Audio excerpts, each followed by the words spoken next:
mean, part of what we do with Cactus Truck is intentionally push too hard. You know, there are different ways of doing it.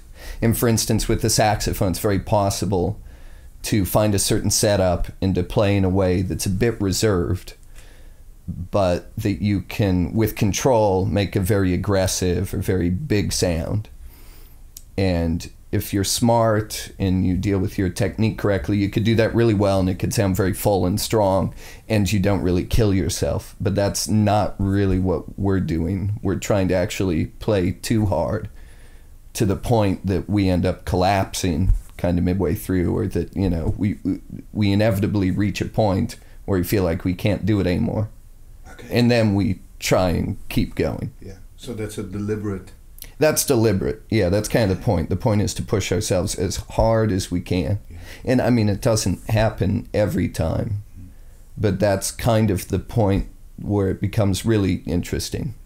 Because in a way, I mean, we're really trying to find these extremes, our personal extremes and musical extremes.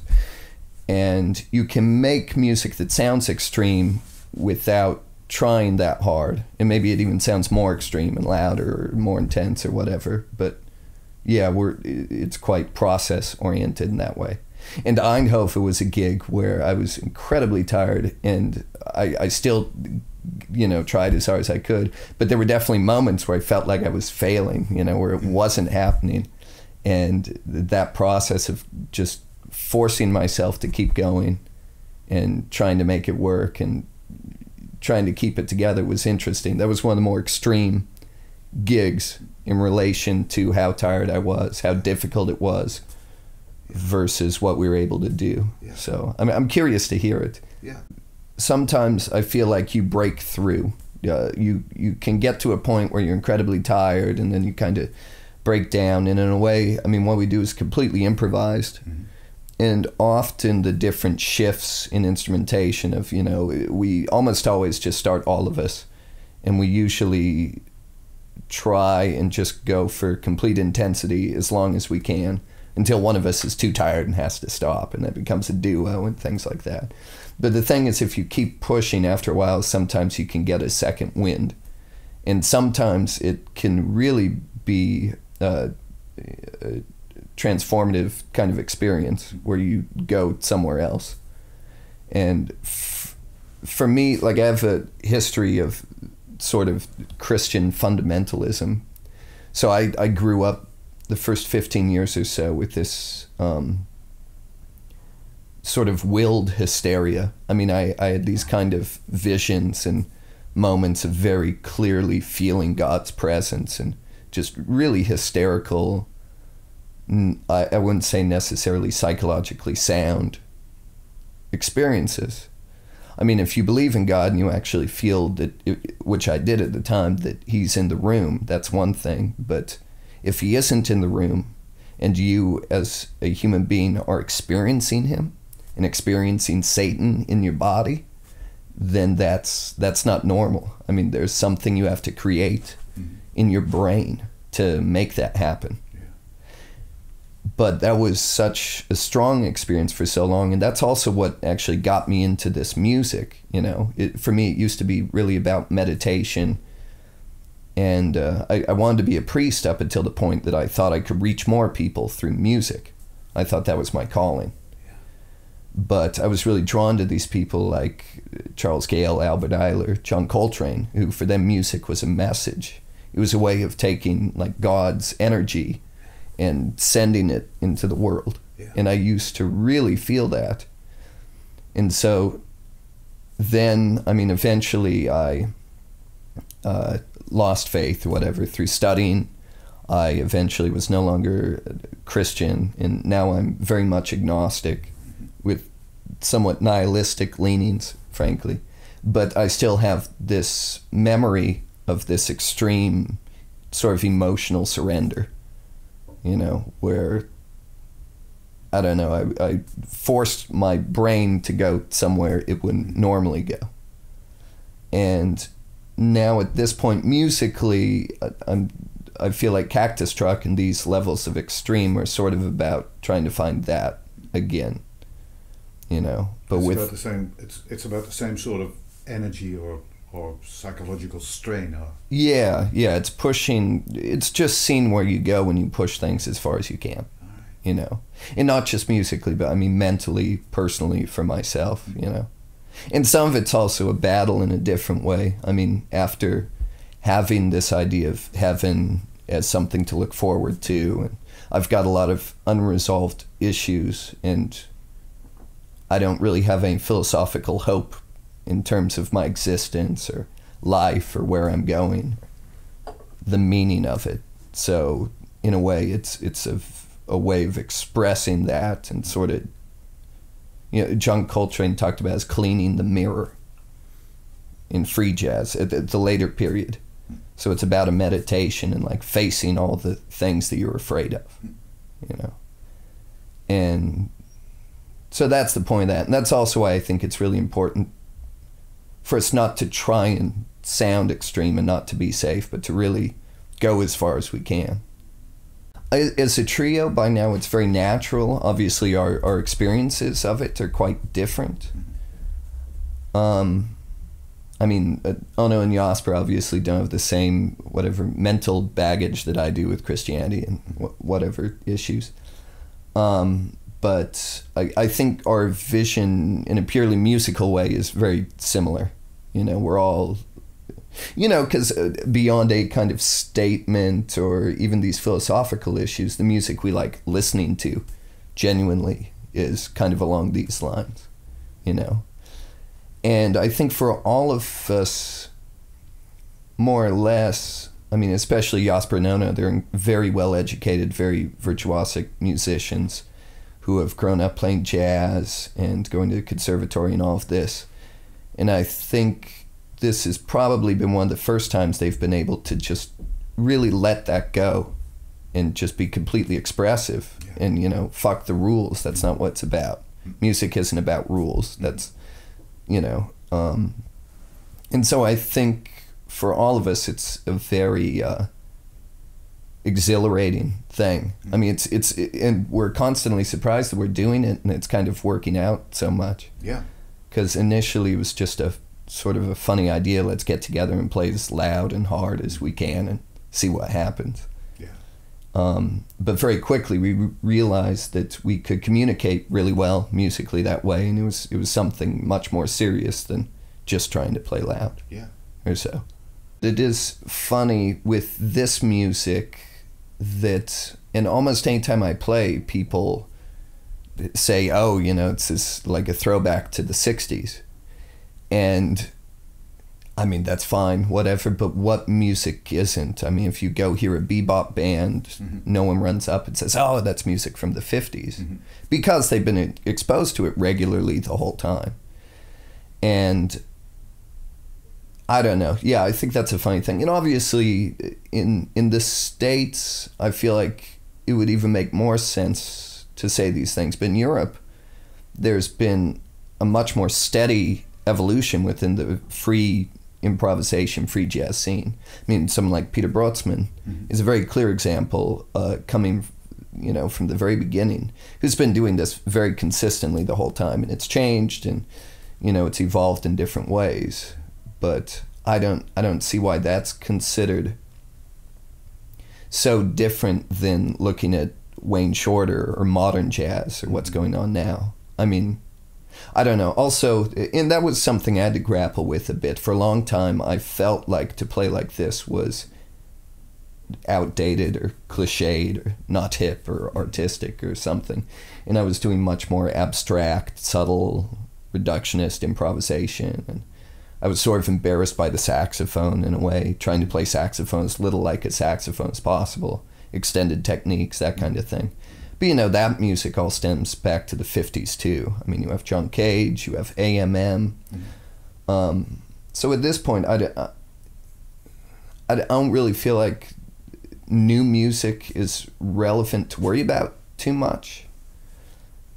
And personally, I feel like it really doesn't matter as a musician. I mean, it's interesting if you want to step back and look at how music has evolved, as if that implies any kind of progress, but just to see what's happened.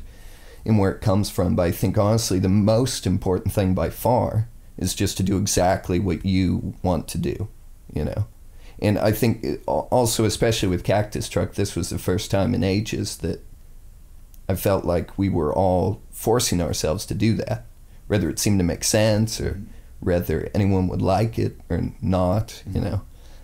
And it's been very educational and interesting to see that this has actually been the most successful thing I've been involved in, you know, of my own, really, maybe ever, you know. Not that it's very successful, but that's the key. I mean, just being completely honest with yourself, whether it's hip or, you know. And also with this music, I'm sure plenty of people aren't going to like it. It's too much, it's too loud, it's too extreme, it's ridiculous, it's old-fashioned. But in the end, that doesn't matter. You know, you have to just do exactly what you want. And that's what we're doing. And that's why it's great. Yeah. You know, for instance, here you have someone like Tom Bennick, who's, I mean, his aesthetic is different, comes much more from swing and traditional jazz in a way, but he's also an absolute extremist.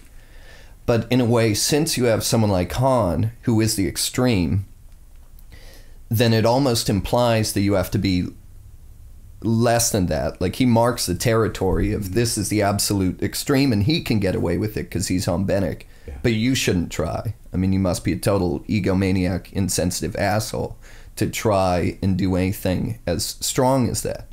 And that's the thing also, Peter Brotzman, or then you have someone come up like Mats Gustafsson from The Thing, and at first it's always like, oh, he's doing this macho thing, and it takes it probably a long quite a while before people actually respect it. No, that's what he wants to do. That's his voice, and take it as something in itself. Yeah. But yeah, I guess that's natural. That's how it works with extremes, and there aren't too many of them. And that's also, you know, in our reviews, it's very normal we get compared to, like, I get compared to Peter Brotzman or Jasper to Terry X, but sometimes Ono was compared to Han Bennick by a journalist, and in a very clear way, like, of course he's coming from Han Bennick, but actually Ono sounds nothing like Han Bennick. I mean, not even remotely. However, Han is the extreme drummer that this guy knew about, so that's where the comparison goes. Yeah. And I don't know where that comes from. I think a lot of it has to do with the academia, the conservatories, the way in which music is taught now, that, you know, I think back in the day with jazz or whatever, people, it was an expression. It was about being yourself. It was about finding your own way. And now, first and foremost, and for the first 10, 15 years, or maybe forever of your musical career, it isn't about that. It's about playing correctly. It's about copying or whatever. So you really set the extremes as the extreme, and you have to be somewhere in the middle. And I think that's also a mentality that takes a while to get out of. Mm-hmm. You know, but yeah, I don't know, this question of what's new or what isn't. And also, again, for Andy and that kind of scene, it's been great. The X have been some of the most helpful people with us, in that they have almost none of that baggage. They're happy to do anything, and they don't care. Mm-hmm. You know, they don't care if it's extreme or not, or if it's improv. That's meaningless to them. They're just playing music, yeah. And they're playing whatever they want to play. They're doing what they do. Yeah, exactly. And the jazz world is much more, it's much more codified, and it's much more concerned with everything. And also at this point we have a whole generation, or a couple of generations of people who know the criticism too, who not only have studied the music, they've studied what people who are paid to analyze it say about it. And so there's a constant idea of, like, what's hip, what isn't, what is relevant, what isn't. Or also this idea of innovating. In the States anyway, growing up, you know, I went to this art school, and all of the young jazz musicians were talking about how to innovate. You know, 15-year-old, 16-year-old kids that thought that's what you needed to do because that's what Coltrane did. But what does it even mean? I mean, what's the point of that? Mm-hmm. It's just trying to create something new out of thin air because that's what a great artist does, you know. Yeah. But yeah, so that's why the X is great. They don't give a fuck. They're just playing. Yeah. They'll play with anybody, you know, anything they like, they'll do. Yeah. And that's been very helpful to us. Yeah. Yeah. But I was always kind of an extremist. And especially if you're Christian, at least the way I grew up, you have to believe I believed that human nature is sinful. Like, humans are sinful, okay. The original Adam. Everything we do is bad, and all good works are just God working through you. So there's nothing actually good about who you are. So what you have to do is get used to the idea that the world is suffering, and it's terrible, and it's sinful, and all you have to look forward to is heaven.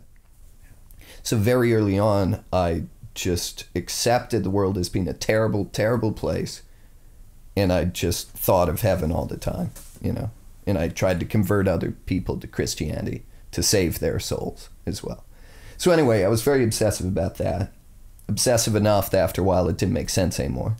But then when I was around 11, I started playing music. And music was maybe the second thing after religion where I started it, and I immediately, I loved it right away, but I was able to pass this boundary with a lot of things, like with sports. I'd be good at first, and then I'd become too afraid. I had too much fear of failing, and then I'd be terrible. I'd be awful, you know. And so everything would start okay and then just become very bad.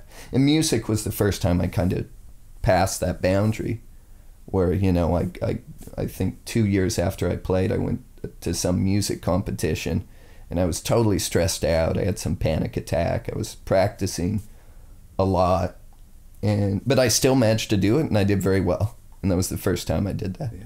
So then I just stuck to music. I didn't have a lot of friends. There was nothing to do, so I'd just practice in my basement all the time. And I don't know, I got into free jazz very quickly. At one point I went to a music camp at a bigger town, which was 5 hours away or so, and they had one music magazine, Jazz Is, and it had David Murray on the cover. And since that was all I had, I read it like forwards and back, over and over, and every name in it I researched, and I found like Charles Gale, John Zorn, all these names that were mentioned in there, and I researched them all and ordered their CDs, and yeah, and that's how it happened. I just ended up researching a lot. And since the world was open in a way, I didn't have any jazz influences as opposed to free jazz, then it was very easy to just go for that. And yeah, as soon as I heard Albert Ayler, it was clear, you know. Anyway, after that, my last 2 years of high school, I went to an arts academy, the Interlochen Arts Academy, which was more or less a conservatory. It was 5 hours a day of music and 2 or 3 hours of academics. All right. Also in the States, the education system is very difficult. Conservatory at the time was around $30,000 a year. And so even with scholarships, I think I had about 15,000 in scholarships, but I was still gonna graduate with an incredible debt and then enter the world as a free jazz musician. And in the States, there was no subsidy for that. I mean, it's ridiculous. So at the time, I was already playing gigs in Boston with people who had master's degrees from NEC and Berkeley and whatever.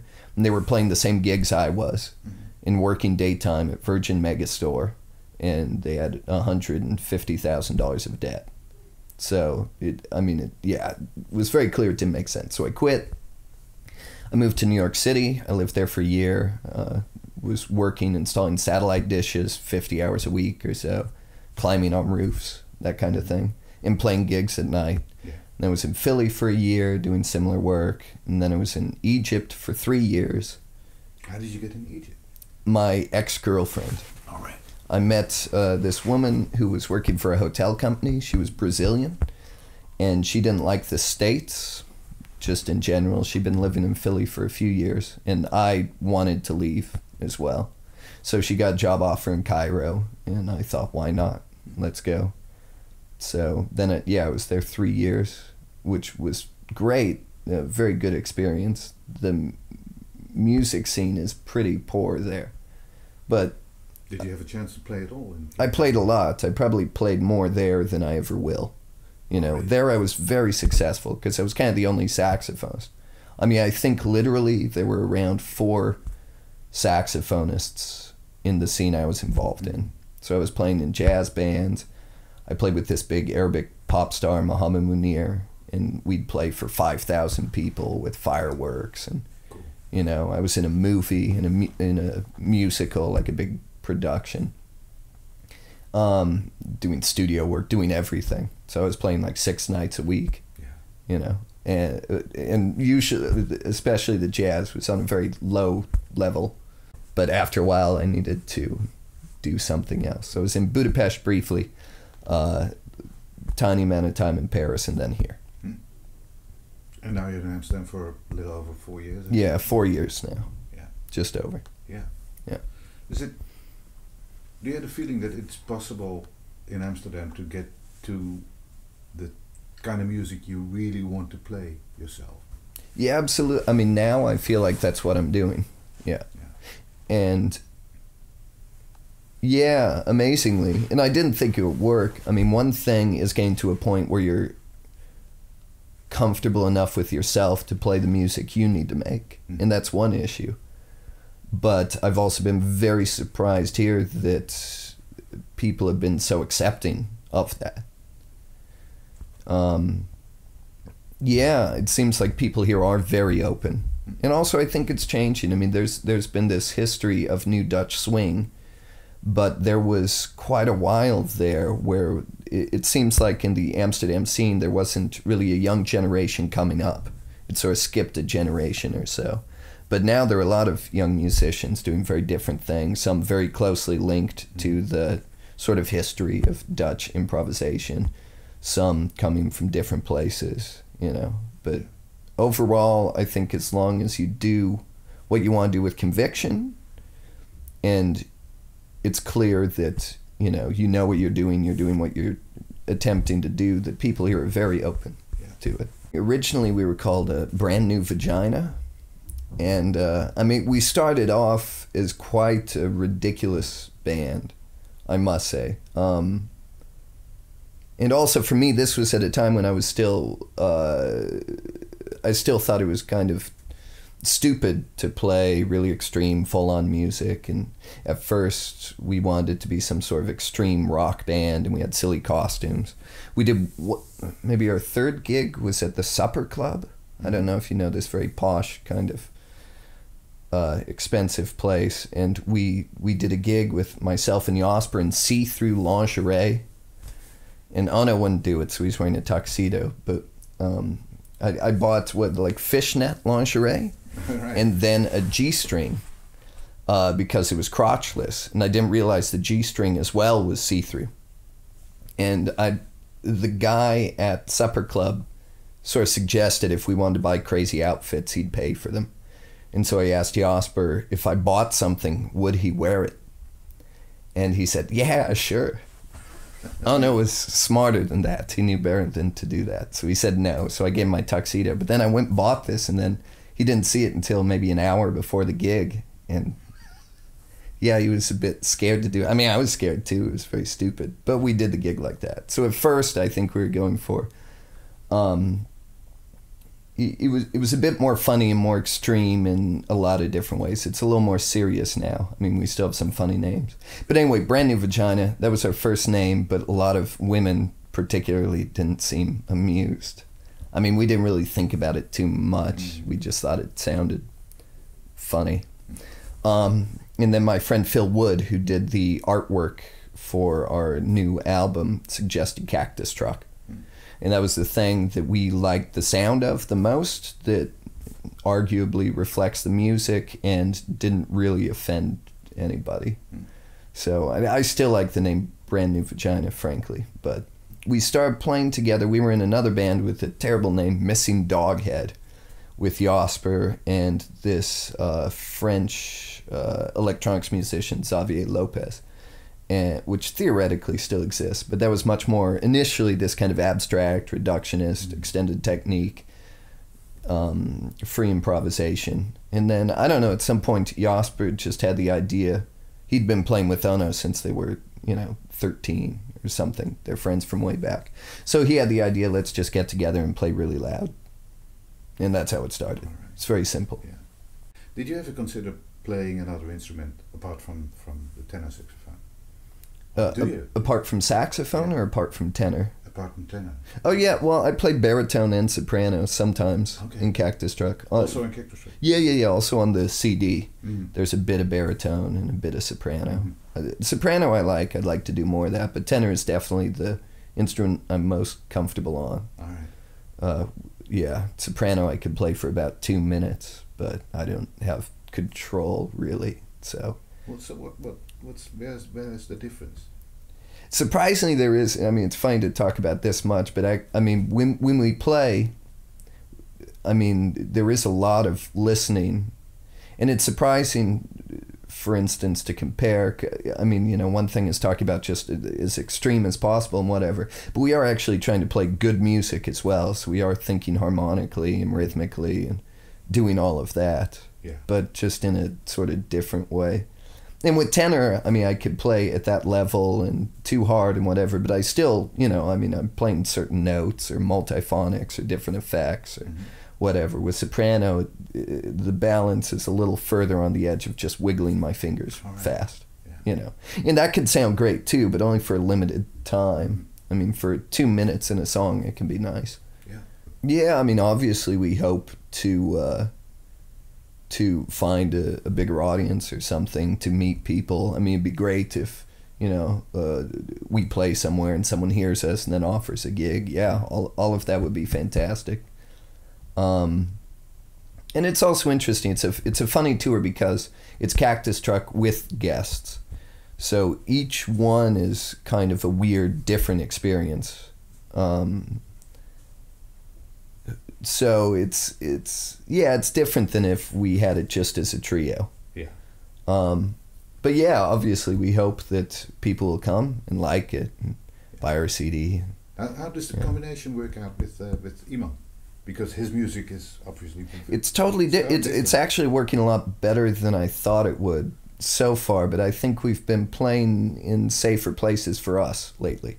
For instance, the BIM House went really well, but the BIM House is a place where they have this kind of music, and we've played there before. And it's going to be interesting going to small towns or like Porgy and Bess or something. And I think that would be nice too. So far, the reaction's been very positive, and I think even people who maybe don't like what we're doing so much really appreciate the energy, you know.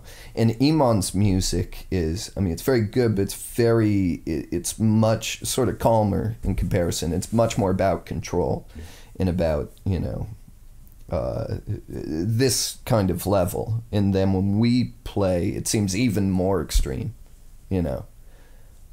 So far it's been fun. I was a little worried. In the end, I'm really glad we did go with Cactus Truck for this tour, because at first, I mean, you know, and there are other projects I'm very happy about that aren't necessarily as extreme as this, you know, and I was thinking of maybe doing some of them, but, and even with Cactus Truck, the idea initially with inviting Jan Rune or these different bassists was to make it a little more varied and dynamic and have more room for more free jazz oriented moments and that kind of thing. And slowly it seems like we're starting to play more and more just like Cactus Truck anyway, like really full on the whole time. And I'm happy about that. You know, it's one of those things, you know, there's no use compromising. There's no point. And it's funny, it's like if you mention musicians from the 60s played like this, and then you mention a handful of them versus how many musicians are on the scene now, you know, it's like there are plenty of bands that will play politely for you. You know, you could go anywhere and find that. So what's the point? Like, why should we, you know, if we're invited to do this, almost always if we play in a way that we're happy about it, we know we gave it everything we could, we almost always get a good response. Even if it's, okay, this is weird music. But given that, usually people can relate to it. I think people can tell we're sincere. We're not just trying to play loud and freak people out. I mean, it's not a political statement. You know, it's music we believe in, and we feel the need to play this way.